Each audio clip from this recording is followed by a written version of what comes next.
নরসিংদী ৩ শিবপুর। আমরা এমন একটি ব্যক্তি চাচ্ছি যার কোনো কলঙ্ক নাই, যার সজ্জন সর্বজন স্বীকৃত এমন একটা ভালো মানুষকে আমরা নমিনেশন চাচ্ছি। কালাম মিয়া স্যারকে আমরা এমপি হিসেবে দেখতে চাই, শিবপুর এমপি হিসেবে। উনি সৎ এবং যোগ্য লোক, ওনাকে আমরা এমপি হিসেবে, শিবপুর এমপি হিসেবে আমরা সংসদে দেখতে চাই। কালাম মিয়া স্যার আজকে 40 বছর ধরে চেয়ারম্যান, তার দক্ষ, তার মেধা, তার সব দিক দিয়ে সে পারফেক্ট। শিবপুরবাসী তাকে পেলে ধন্য।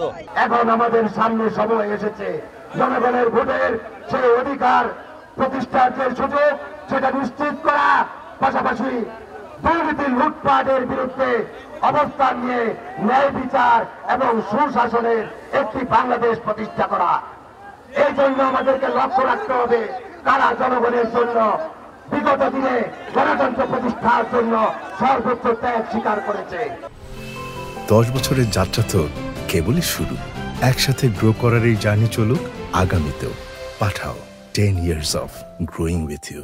স্বৈরাচারের আমলে যারা আওয়ামী লীগের দুষ্কৃতী তাদেরকে নমিনেশন দিতে চায়, আর 6 বছর যাবৎ আমাদের কালাম মিয়া স্যার আমাদের জনগণের পাশে আছে এবং বিএনপির হাল ধরিয়ে রাখছে। এই পর্যন্ত 7 বছরের ভিতরে কোনো কিছু দুর্নীতি নাই ওনার মাঝে।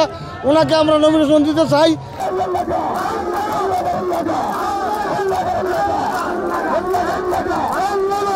দীর্ঘদিন বিএনপি সভাপতি চালাই গেছে, কোনো দুর্নীতি নাই এবং কোনো বদনাম নাই, কোনো কমপ্লেন নাই তাদের মধ্যে 30-35 বছরের ভিতরে একটা আচরণ নাই।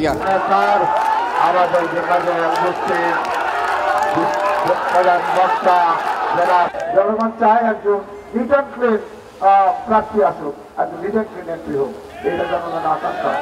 স্বৈরাচারের আমলে যে নির্বাচনগুলো হয়েছে সেই নির্বাচনের কালো হাত যেন আবারও বিধিষ্ঠিত হচ্ছে, আবারও বেশি এবং কালো টাকার আমরা ছড়াছড়ি হচ্ছে। এগুলোর থেকে আমরা আত্মরক্ষা করব। বিএনপিকে একটি পরিচ্ছন্ন এবং দেশপ্রেমিক রাজনৈতিক দল হিসেবে আমরা প্রতিষ্ঠা করব। আপনারা জানেন আমি নিজে বিএনপির সভাপতি হিসেবে আমি নিজে এখনো 6টি মামলার আসামি। তো আমি বলবো এইরকম ষড়যন্ত্রকারী মামলায় আর যেন আমাদের করোনা ব্যাপারী হাজির না হয় এবং আজকে আগামী নির্বাচনে আমরা যেন সকলে মিলে আমাদের দলীয় প্রার্থীকে পাশ করিয়ে শিবপুরে আবার ধানের শীষের বিজয় এবং জয় কাছে নিয়ে সকলের প্রতি কৃতজ্ঞতা ধন্যবাদ জানিয়ে আমি আমার সংক্ষিপ্ত বক্তব্য শেষ করছি। আল্লাহ হাফেজ।